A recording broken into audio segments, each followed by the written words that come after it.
Not like that. It's now very settled and very behind and really sneaky. It's definitely a death by 1,000 cuts. It's those little microaggressions. A bunch of expressions and faces. Because I read the book whenever I'm on the train, and I'll look at someone, they just look at you like, whoa, you can actually read a book. If you go to a shop and you want to pick something and somebody is, retreat and thinks, oh, I'm beside somebody who is not my cara. I got on the bus and the seat was by the window. So I asked the gentleman, can I sit down there? Are you gonna move or can I squish in? So he let me squish in, I sit down and he sat down and he goes, oh, I hate sitting next to them, and gets up and goes. People who would look at me and think that I don't belong here, even though I was born here and I grew up here. You black monkey, like you're ruining this country, mate.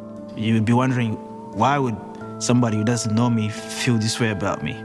As a black woman, I have to be aware of my presence in every single facet of society that's dominated by people that don't look like me. I get on the train and I always have to script myself very silently on how I present myself. I should automatically make myself look small so that I don't incite fear in them. Feels like you're outside a box, and it feels like you should hate yourself.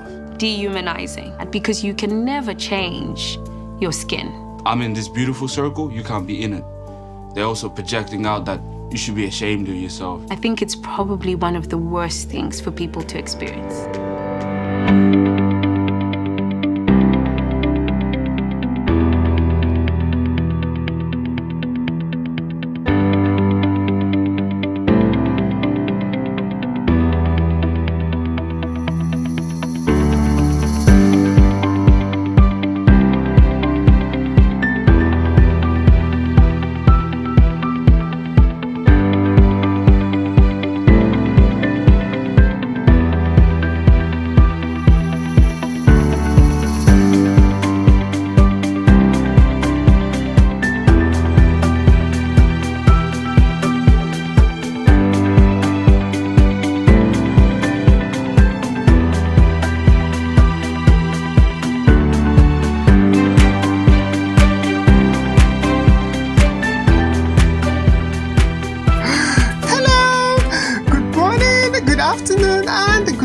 Wherever you are, and welcome to Talk to Sahara. So today I have a fun show planned for us. I'll be talking to some amazing guests, and I also have a subject that is very important and close to my heart because my Aussie mom lives in Australia and is someone I love very much, and I have very close friends that live in Australia. So today I'll be talking to one of those close friends, and her name is Miss Catalina. I absolutely adore her. Yes, I call her the Duchess of all Duchesses and the Queen of all Queens. A strong activist and someone that is always for social justice. So I think it will be interesting to pick her brain. So you can join the conversation by calling me on WhatsApp or even leaving your comments below this video, and I would gladly include you into the conversation. So the subject we'll be talking about today is transphobia, discrimination, and racism in Australia. It will be interesting to hear her point of view. So yes, without further ado, here is Miss Catalina. Thank you so much for coming on. Thank you. My pleasure. Thank you for having me. It's an honor. So yes, so today I wanted to talk to you about, I've known you for a while. But of course we've never met because you live in Australia. But do you remember when we first met? I wanted to ask how how did we first meet? Do you remember online? I do remember. I remember like it was yesterday. It was like, because I was following your other page, the Transvalid. And then someone made a comment about a post that you made, and we were correcting you. I can't remember what it was. It was something to do with some trans history in Australia. We said no. Yeah. I mean, we weren't being rude. We were just saying no. It was actually we were being rude. Actually, I was being rude, and you were so polite. You were like, "I'm sorry, blah blah blah," and I thought, oh, she's lovely. Oh. then we started following, and I started following, and I'm like, I love this girl. She's so nice. Maybe I should be.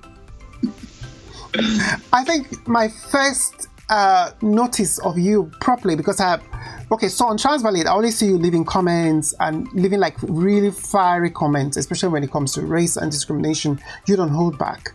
And I was like, I need to get Catalina on this show because I will need to have a conversation with you. And I tried to send you messages, but somehow we missed that message.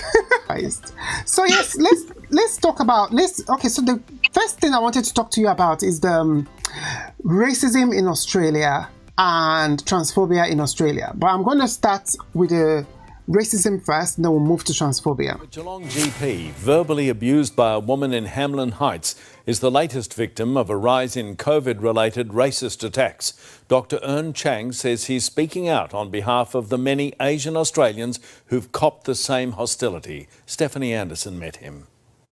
Dr. Eun Chang was picking up takeaway meals when a total stranger gave him a piece of her mind. This woman just approached me on the street and said, look, you have no right to be here. Go home while you're on the street and F off. The GP is convinced the racist slur was fueled by COVID-19 tensions and the virus's connection to China. He was too shocked to respond on the street, but now he's speaking out on social media. I thought about my friends and my patients who've gone through similar things. I thought, no, I've got a voice. Let's make it heard. There's simply no place for that sort of behaviour in our state. There have been defaced flags, public put-downs. He called me Corona, he called me China. And a campaign to stop the vilification of hospital staff, all since the pandemic started. The COVID-19 situation and the discourse around it has given those actions legitimacy. People do feel it's all right to do that. Last night, Jakara Brigham was released on bail after handing herself in over a violent attack on 2 students in Elizabeth Street. Police allege she referenced coronavirus and yelled, "Go back to China." Do you have anything to say? Wasn't race related at all. The Asian Australian Alliance has been collecting data for the past 18 days and has received 234 reports of racial attacks related to COVID-19 from across the country. 64 of those incidents happened here in Victoria, with racial slurs and verbal threats the most common issues. Dr. Chang hasn't pushed his case with police, but he's hopeful sharing his story will bring a kinder perspective to the streets. It's not an Asian disease, it's an international problem. We are all in this together. So, I see it in the news all the time. We have many Africans complaining, especially Africans that live in Australia and that were born there, or immigrants that be having issues. I want to hear your point of view on racism in general in Australia, please. Yeah, so racism, it's like, it's quite subtle, but it's strong. So it's there. Like, I think the past 10 years, it's become more, people being more vocal. And I think because people of colour are finding their voices, they're like, I found my voice, I'm going to use it here. So therefore, the white people have decided, this is too much for them. Yeah. So they'll try and, because we're too outspoken. I think that is quite common with most parts of the world, especially in the UK and in America as well. When you call out racist people, the general public gets angry because they assume that you are focusing on them. Or when you call out a racist white person, it means that you are calling all white people racist, which is not the point. I don't understand why all white people get angry when we are talking about the racist among them, not those of them who are allies. I think people need to stop conflating the two. There are racist people and there are white people who are not racist, who are allies and support the fight that we're fighting, who are our friends and family members. So that distinction needs to be made. And unfortunately, most white media, especially the ones run by Rupert Murdoch, often just push it all together, and in order to make people angry and get reaction from people. No, that's right. And like you were saying, when we call out white people, maybe a certain person, then other white people sort of jump in and get a defensive when it has nothing to do with them. So, but when I see that, when I see them get defensive, it means that maybe this is some kind of guilt that they've had, as maybe they've been racist in the past, or maybe they have some kind of racist thoughts. That's how I see it when they start getting defensive when they shouldn't. It's always baffled me because I see people getting chips on their shoulder because when you're trying to educate them on what is happening, especially we are in the position to actually explain what racism is, they are not in the position. So they won't understand when something is being racist. Like I was watching a video earlier when I was doing a research about this on YouTube, and all those right-wing media in your country were going on about, oh, is Australia racist? Oh, Australia is so racist, it's investing $30 billion on Aboriginal people. You know, the headline is very condescending and very disrespectful. I know you have a lot of connection with the TOBU girls. TOBU girls being, could you explain the sister girls? Could you explain a bit about their history, please, and how racism affects them? So for Aboriginal people in general, I mean, you just have to be. You can be white passing, be Aboriginal, and still be discriminated. Just the fact that you say that you're Aboriginal, already going to be discriminated. If you've got the darker the skin, darker your skin is, the more racism you're going to receive. So it just gets worse and worse and worse. In Australia, there's racism against Aboriginal people because they believe that there's this thing going on where people are telling each other that Aboriginal people don't want to work, they depend on the dole, all this kind of stuff, but they only say Aboriginal people. They don't say any other nationality. They just say Aboriginal. This is what I was told when I first came to Australia when I was 16. And I remember having an argument with one of my flatmates when she told me. And I just said, no, that's not true. I mean, I didn't know the facts, but I knew that wasn't true. People just discriminating them just because they have this thing that they think that Aboriginal people don't have got nothing to contribute to our country, which they do. That is very sad that people feel that way, and we are all human beings. We have the same blood running in our veins. Saying that because of the color of your skin, you're not good enough or you're not worthy of having the same equality, it makes me very sad. And I think this is why I find your fight for social justice and always speaking out and calling out all these people online makes me feel very good because we have to keep fighting. I have no fear. I'm not trying to. I'm not attached, or I don't line myself to anything, so I've got nothing to lose.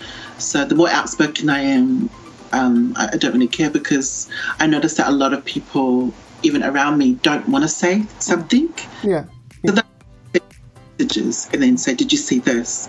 So they want me to speak, because I'm fine, because they're attached to an organisation, or they've got an image and all this kind of stuff.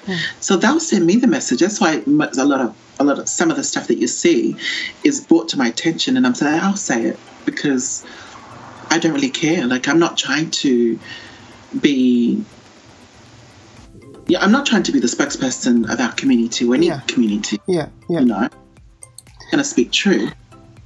Yeah, but you are inadvertently a spokesperson for the community, because you are someone who is very important for the community, as far as I'm concerned, from what I see and your fight and your effort for the community, especially for trans people. And I see you promoting the sister girls a lot, and I see you, always wanting to do something when it comes to visibility for our community. And this brings me to the Trans Pride March in Melbourne. So what inspired you to start that? That Trans Pride March in Melbourne was something that I actually wanted to do many years ago. I think 5 or 7 years ago. It was the thought, and then I thought, I want to do it. But then I actually was going to do it, but I was told that, there's too much. And it was going to be on Transgender Remembrance Day. But everyone was telling me that there's too much focus on that. And there was. Like, do something that celebrates, and I didn't want to. And I said, well, there's to me, I thought the opposite. I thought, well, there's a lot. I mean, there's enough. So I stopped, and then only just a few years ago, I decided to, get back on and do my research. Where can I hold it? And so when I contacted Trans Sisters United, Rebecca and Sasha, to link up to start this march, they did want to know, why we're doing this. And I said, well, because we need it, because we're doing it for us. We're doing it for everyone. We're doing it for all the sisters around the world. It's not just, because we just want to do a march. Yeah. It's really, standing in solidarity with all our trans sisters around the country and around the world. And we need to take up the opportunity now, because our community is constantly under attack. Yeah. So if you drop the ball, people are going to come and then take advantage of it, and then, then all our rights are gone. So I thought, do it now. I'm not going to wait. I've been dying to do this for 7 years. That was that. But then the other part for that was trying to get, trans people of colour included. Yeah, no, I agree. Pride should be inclusive. And you go around the world and it's not that inclusive. And it's just one-sided of their acronym, or two-sided of the acronym, which I think is not fair. And this is why it's very important to still keep having trans pride, because even people in the LGBT community or LGB community are not very well educated on what it means to be trans. And this is why using our voice to educate them is super, super important. And this also brings me to another question about TERFs. For those of you who don't know what TERFs are, T is an acronym, TERFS. Well, S for the plural, but TERF, which is T for Trans Exclusionary Radical Feminists or Trans Exclusionary Radical Feminism.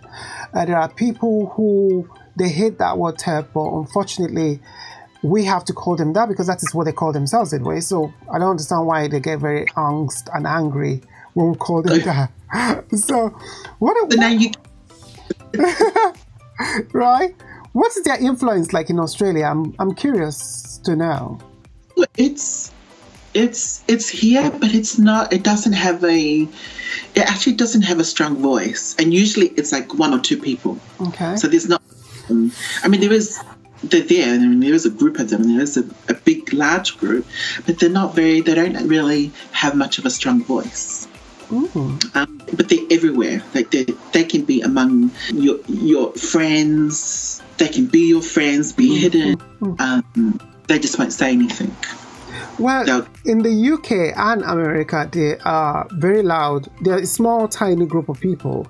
And they're very loud because they have this mechanism where they are bankrolled and financially supported by right-wing media, Republican Party in America, and anti-LGBT organizations like all those evangelical Christians who hate LGBT people. So they are funded by that. And in the UK, their voices are amplified. Even though they are a small, tiny minority, their voices are heavily amplified. Because I have friends who are lesbians and they don't agree with that. I have friends who are feminists, female feminists, cis women, who say they don't believe in segregation of womanhood by saying that trans women are not women. They hate that. So TERFs, their mantra is trans women are not women, and therefore should not be included, and trans men are not valid because they maybe have been molested when they were kids. That's why they are acting like men.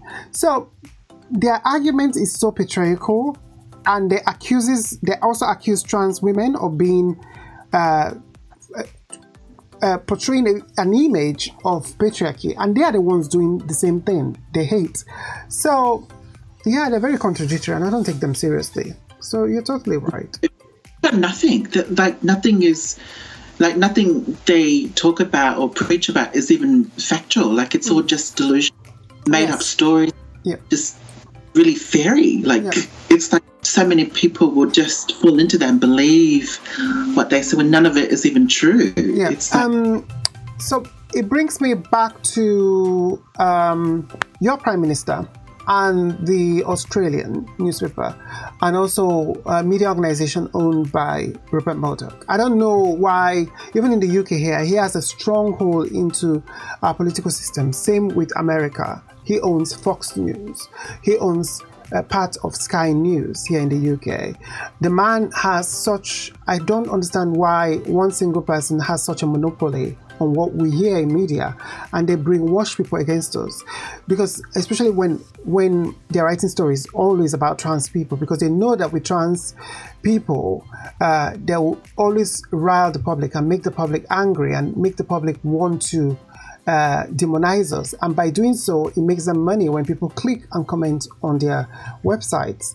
So I wanted to ask you about it, because the Australian is always running a furious angry campaign against trans people in the UK and also particularly in Australia, especially when it comes to young trans kids and gender identity recognition in your country, especially your Prime Minister being very transphobic and the Australian newspaper being very transphobic. Can you elaborate on that, please? Yeah, so, he's very problematic, and I think for our community here, we try to ignore what he says and concentrate on other things that we can rely on for support. We don't really pay too much attention to him, but sometimes you can't. Sometimes it's hard because everybody's posting about him, but the majority of Australia doesn't even like him anyways. How are you feeling with the lockdown and with the coronavirus? How are you? Yes, so, it hasn't really affected me that much. Okay. That's good. At all. As I'm a person who stays home anyways. Yeah. So the isolation is quite good for me. Sometimes when I wake up and I'm like, I want to go and sit in a cafe, or even when I forget I can't sit down. That's the only, that's my experience. That's good. For me, I am a recluse and I don't go out that much either. So I think trans people are prepared for the lockdown. Yeah, we are prepared for the lockdown. We are used to it. We know how to do isolation like no other. So I think the isolation is easy for us. You're right. With being trans, because at some point you had to isolate so you can kind of like find out and discover who you are, or it's part of the transition as well. Yeah. You isolate yourself. Let me bring in Melbourne Trans Pride again, and I want to find out what is your vision for the Melbourne Trans Pride when the lockdown it's over. Have you talked about when it's going to be and what you hope for it to be? And are you worried that maybe many people may not turn up because of the coronavirus? Yeah. I've already thought about that, and I mean, there are people saying, will you restart, sometime maybe the end of the year? And I'm like, nah, because people are not going to turn up. The numbers that I had before, it's too soon. So I'm leaving it till next year. Because there is pressure for me to go ahead and do it and forget about the numbers. If people can't make it, they can't make it. Yeah. But that just means that those people who don't want to come because, they just feel unsafe are going to miss out. Yeah. So that's why I want to leave it till next year. But I have to say this, with the Trans Pride March, there's two parts to it, because there's the speaking part, which is where people get to speak whatever they want to speak about, where they're sad. I mean, there was pressure on me where I had to where people were telling me to tell the speakers, don't speak on anything sad, speak things positive. I can't dictate. No, you can't. Yeah, I've got to give them that freedom to say whatever they want to say. I mean, I don't care if they just want to go up there and promote their own brand, whatever that brand is, or they want to talk about losing someone. That's really up to them. That speaking part. And then at the end of the actual march is the concert. So there's and it's actually a 4-hour concert. Oh wow! That's and cool. Because how it was meant to be together, like the singing and the performance and the speaking part, but we couldn't do it that way. So I said I'll separate it. We'll have a concert, a small one, but then it was growing bigger and bigger and bigger.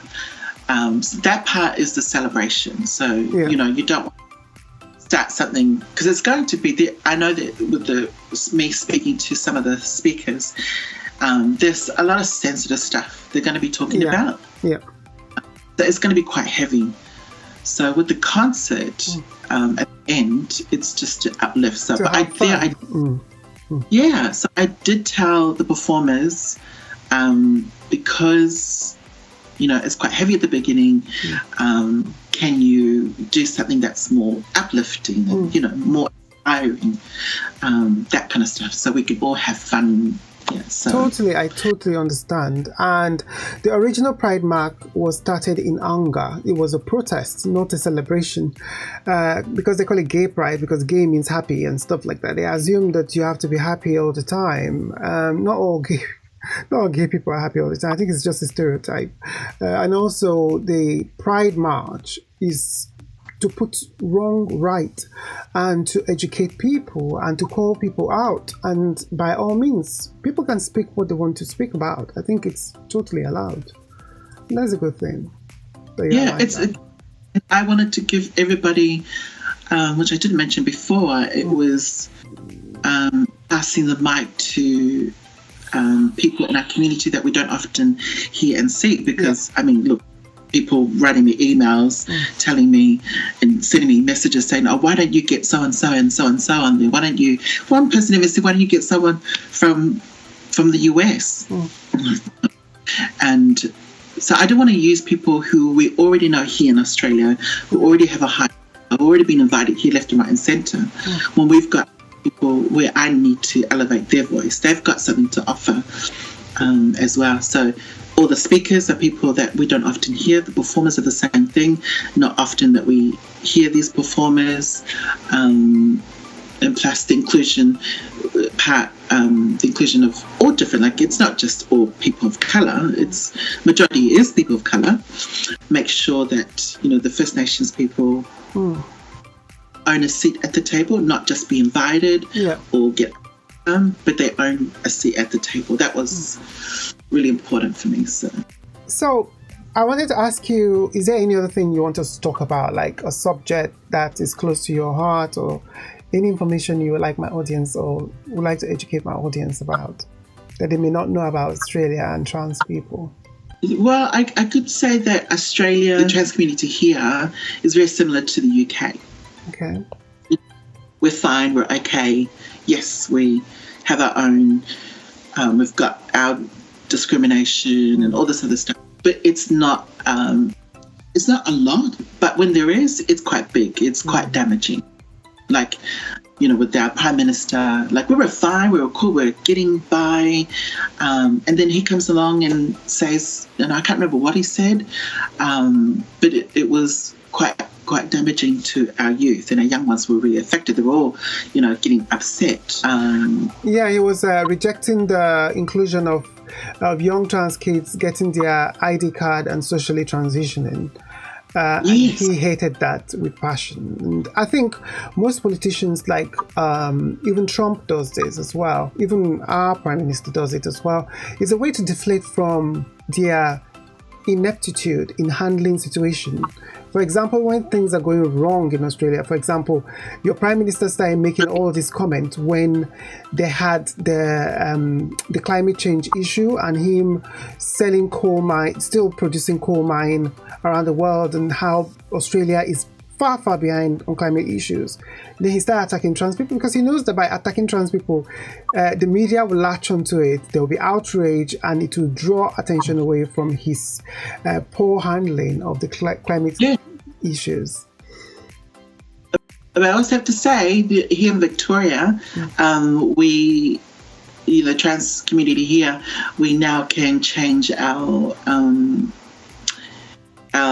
gender on our with the gender that we identify with, and that was we were able to do that from the 1st of May. Oh wow! That's cool.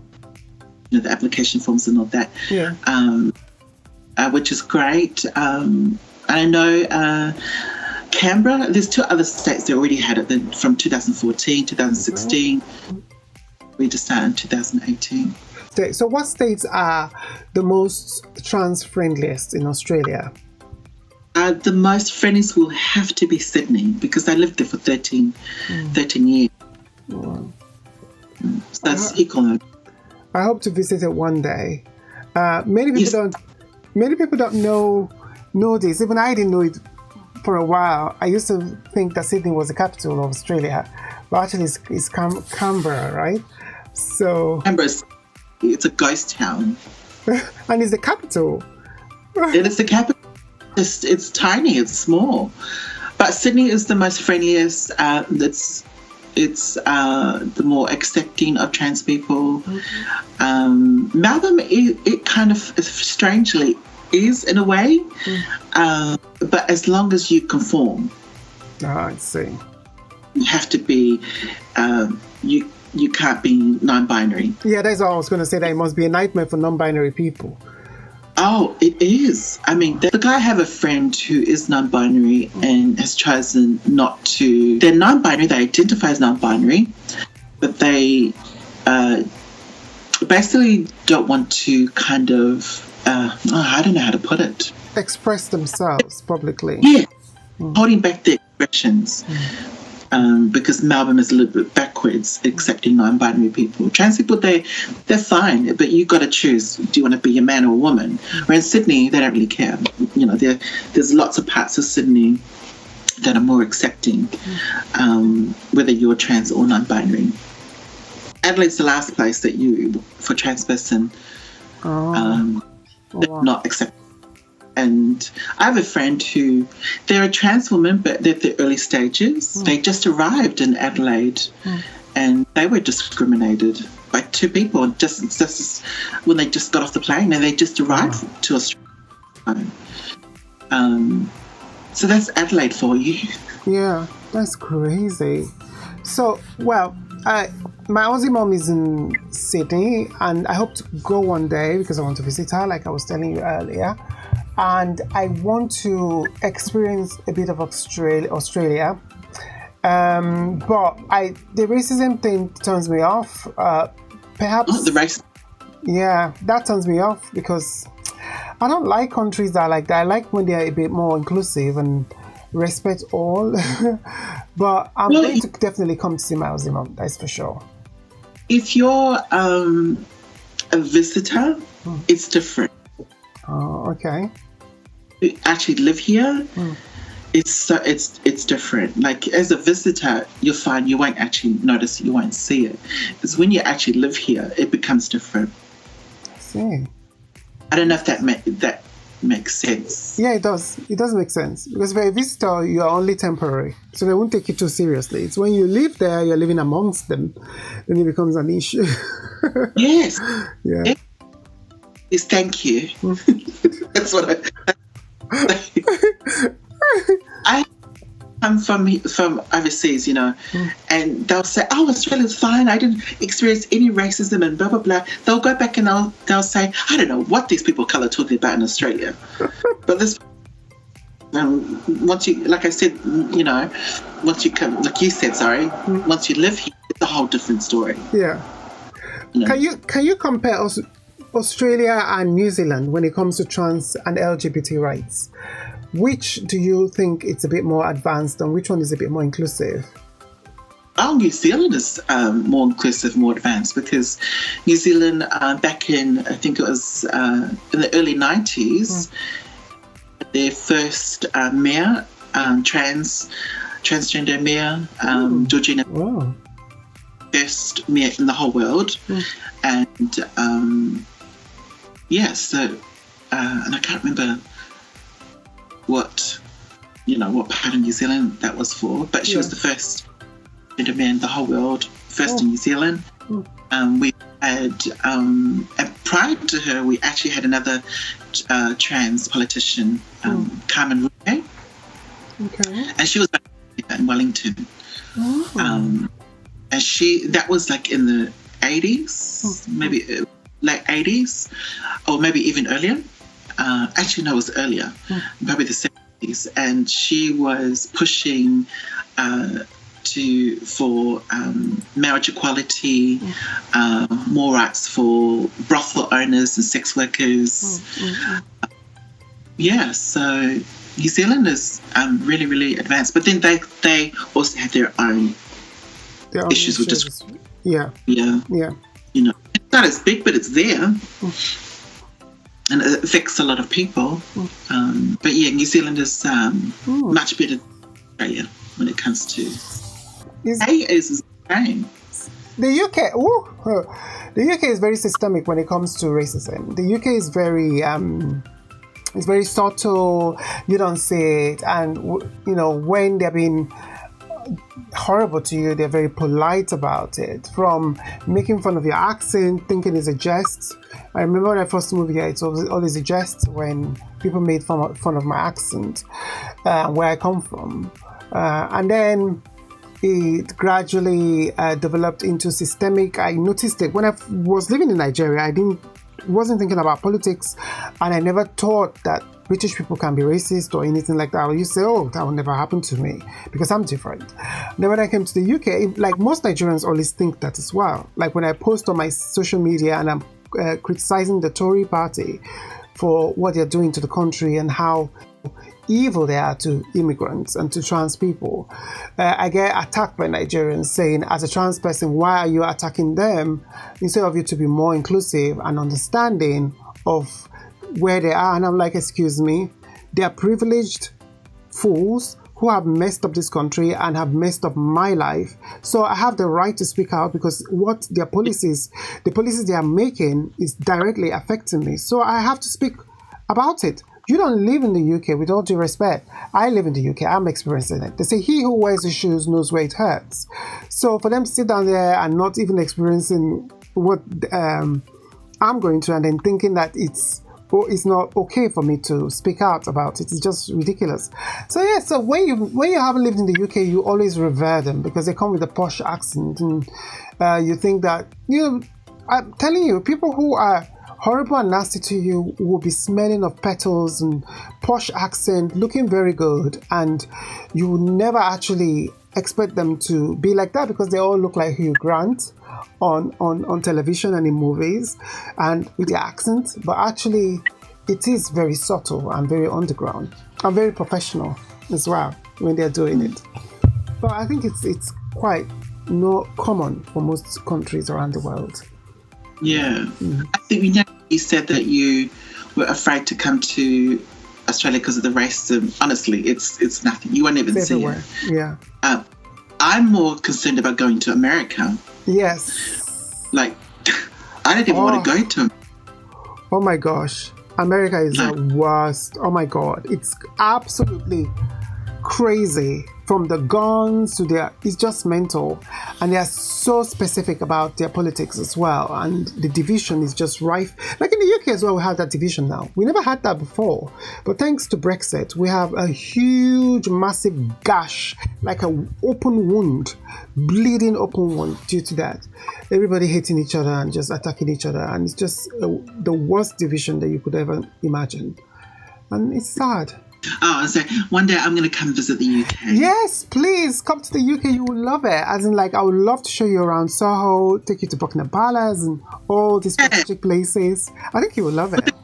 Place that since I was little, like I said to you before, when I was 14. Yeah. Was the two places. There was Atlanta. Yeah. And the UK. UK was the first one. When I was. I want to go there. Plus, because I love Princess Diana. Yes. That's why. Because Princess Diana was from the UK. Yeah, I think you will love the UK.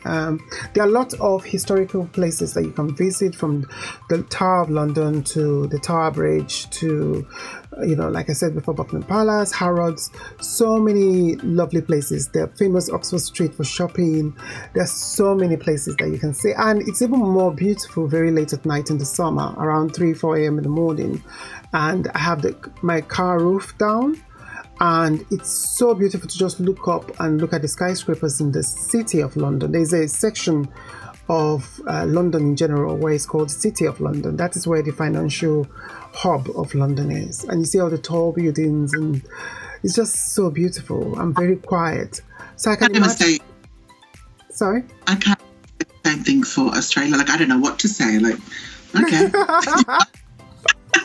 Like, I don't know if you, like, cafe?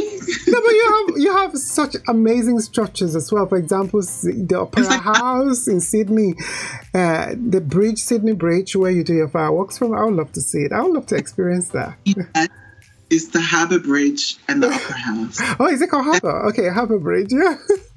Those two things, but then the Harbour Bridge, you can't even go on there. So they really just had the Opera House. I wouldn't want to stay in the Australian outbacks, but I would love to see it. But if I'm going to go, I want to go with like a group of 100 people, so that when there are serial killers or whatever, it will not take me, because I watch so many Australian horror movies with crazy things happening in the outbacks. Well, those places like Darwin, where the rock is, the Uluru Rock is beautiful. Yes, I've heard of that, yes. That is just, I mean, the picture. Yeah. And just to be, I think that would be my next place to go and visit. Oh, so you've not been? Okay. I have to go there first. Let me even ask you, because is it Uluru Rock that tourists were allowed to climb before, to go on top, but recently the Aboriginals were campaigning against it because it is revered and respected? They were like, it's not fair that tourists and people are allowed to climb it. Is it that? Yes, that one. Yes, I saw the documentary. It's really beautiful. Yeah, I don't even know why it was allowed in the first place. That I don't understand. And then the fact that, you know, the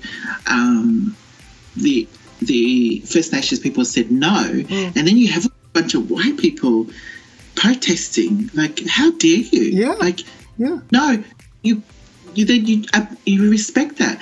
But the fact that these people want to argue, debate, and protest, I'm like, who are you to protest that you want to go climb the front? It's absurd. I'm like, it's crazy. Yeah, I saw that in the news, and I was like, why? I saw it in the documentary as well, and I was like, why are they protesting against something that is sacred to these people? Yeah. You own that land; they were there before you. So why do you have the guts to take the liberty to even stand there and challenge them when it is their land? Yeah, it's their privilege, right? Yeah. So, all right. So I'm going to love you and leave you. So it's been so lovely to have you on my show. I really hope we can do this again. I hope you can come back and have more conversation with me, because I've totally enjoyed having you here. Oh, you want to tell the audience the last time we spoke? We spoke for hours. Oh my God. How many hours? Can you remember? So many hours. We're just talking. How many hours? It was well over 5, like 6, 7. I know. We spoke for so long. You can't help. You're a girl. Once there is gossip, girl, I enjoy my gossip. I can't help it. The thing is, everybody knows me. Yeah. Knows I do not answer people's calls. So nobody rings me. Nobody ever rings me. Oh. And when we're doing this, my friend rang me. I thought, oh, but he always rings. But no, I never answer anybody's call. So nobody calls me anymore. And then when your number came up, I thought, what is this? Oh, I'm just going to answer and see what happens. Because I thought maybe you want to ask me something, or maybe you want to tell me something. Yeah. I was thinking 5 minutes. Yeah. And then we spoke for hours. My God. I had so much fun talking to you then, and even now as well. So I hope we'll continue, and fingers crossed I'm going to see you and meet you one day, because I think it's long overdue when I come to Australia. Yes. So, and it'll probably be Okay, so please, can you make a mention of your social networking sites and how people can reach you? Yes, thank you. So you can follow me on Facebook, Instagram, YouTube, under Miss Catalina. So it's MISS, and then Catalina is KATALYNA. Follow me, stalk me. Just don't taking any applications. Fantastic. So thank you so much. I'm going to leave you and love you, and I hope to talk to you very soon. Yeah, thank you. Thank you so much. Thank you for keeping company. Mwah. Bye. Mwah. Bye. So we've come to the end of the show, and I have to say that I have had so much fun talking to all of you. I would like to thank Miss Catalina for joining me today and educating me about Australia, and I want to thank all of you who have joined in the conversation and watched the show. I am grateful for all of you, and I hope I will see you again on Wednesday. Please tune in at 4 p.m. I have to say that I've enjoyed every bit of it, and I hope to see you very soon. Thank you so much. All right, bye-bye. Love you all, and have a blessed week. Oh, and also remember, wear gloves, wear a mask, wash your hands, stay at home, and it definitely does save lives. All right, so see you soon. Bye-bye. Bye.